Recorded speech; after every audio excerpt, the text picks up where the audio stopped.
আসসালামু আলাইকুম ভিউয়ার্স, আশা করছি সকলে ভালো আছেন। তো Redmi Note 11 সিরিজে Redmi Note 11 এর পর Redmi Note 11s এই স্মার্টফোনটি বাংলাদেশে অফিশিয়ালি লঞ্চ হয়েছে। তো আপনারা কিন্তু সকলেই জানেন। তো অবশ্যই এই স্মার্টফোনটির প্রাইসটা কিন্তু রাখা হয়েছে অবিশ্বাস্য। হ্যাঁ, এই স্মার্টফোনটির 6GB 128GB ভেরিয়েন্টের প্রাইস রাখা হয়েছে 28,000 টাকা। তো অবশ্যই এই ফোনটির প্রাইসটা যে এতটা হাই হবে তা আমি হয়তো কল্পনাতেও ভাবতে পারিনি। তো আমরা এক্সপেক্ট করছিলাম এই স্মার্টফোনটি হয়তো আমরা 20 থেকে 22,000 টাকা, সর্বোচ্চ 25,000 টাকার মধ্যেই লঞ্চ করা হবে, কিন্তু না। তো Redmi Note 11 এবং Redmi Note 11s এই দুটি স্মার্টফোনের ডিজাইন এবং বিল্ড কোয়ালিটি কিন্তু একদম সিমিলারই, শুধুমাত্র একটু চেঞ্জেস রয়েছে। তো কি এমন চেঞ্জেস রয়েছে যে 10,000 টাকার ডিফারেন্স? তো Redmi Note 11 এই ফোনটি কিন্তু খুব ভালোভাবে বাংলাদেশের বাজার কাঁপাচ্ছে, কিন্তু Redmi Note 11s এই স্মার্টফোনটি কিন্তু একদম ফ্লপ করতে যাচ্ছে, তা তো বলতেই হচ্ছে। তো কি এমন চেঞ্জেস থাকছে যে প্রাইসটা এতটা বেশি, সেটি আজকের এই শর্ট ভিডিওতে আপনাদের জানিয়ে দেওয়া হবে, এবং এই ফোনটি আপনার জন্য বেস্ট হবে কিনা সেটাও জানিয়ে দিব। তো কথা না বাড়ি চলে যাচ্ছে ভিডিওতে। আর চ্যানেলটিতে নতুন হলে অবশ্যই চ্যানেলটিকে সাবস্ক্রাইব করে হয়ে যান ফ্যামিলির একজন নতুন সদস্য। So viewers, let's start this video.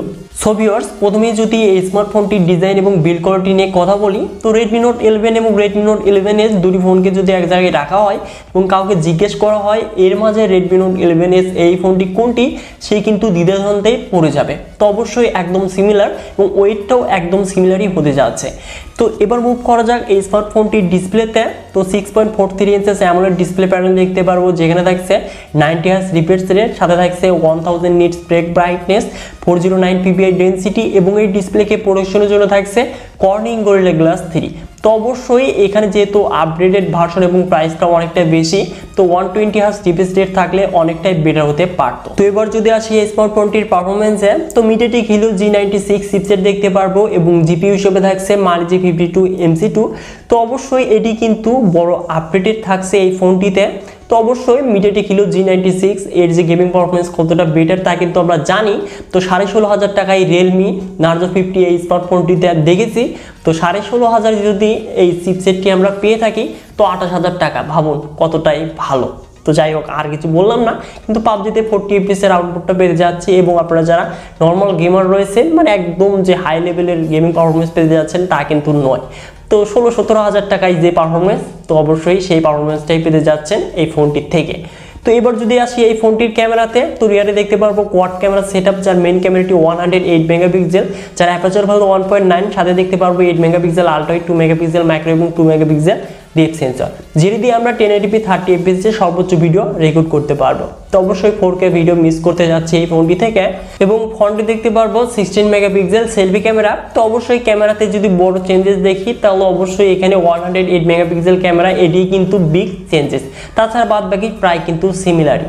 তো এবার যদি মুভ করা যাক এই স্মার্টফোনটির কমন ফিচার্সে, তো সেম টু সেম আমরা Redmi Note 11 একদম সেম টু সেম কমন ফিচার্সগুলো পেতে যাচ্ছি।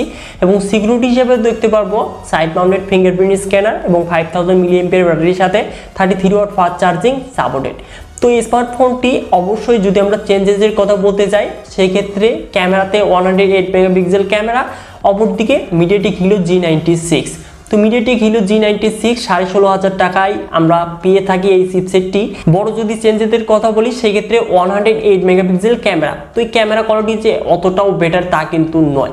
তো এই ফোনটির প্রাইসটা রাখা হয়েছে 28,000 টাকা। তো বিশেষ করে এই ফোনটি বাংলাদেশে তৈরি করা হয়নি, এই জন্যই কিন্তু এই ফোনটির প্রাইসটা এতটা বেশি, মানে ভ্যাট ট্যাক্স ইত্যাদি যোগ করে এতটা বেশি হয়েছে। যদি বাংলাদেশে লঞ্চ করা হতো, সেই ক্ষেত্রে আমরা 20 থেকে 23,000 টাকায় অফিসিয়ালি পেয়ে যেতাম। তো এখন যদি আমি কথা বলি যে 28,000 টাকায় এই স্মার্টফোনটি নেওয়া উচিত কিনা, তো আমি এক কথাই বলবো এই স্মার্টফোনটি 28,000 টাকায় কখনোই নেবেন না।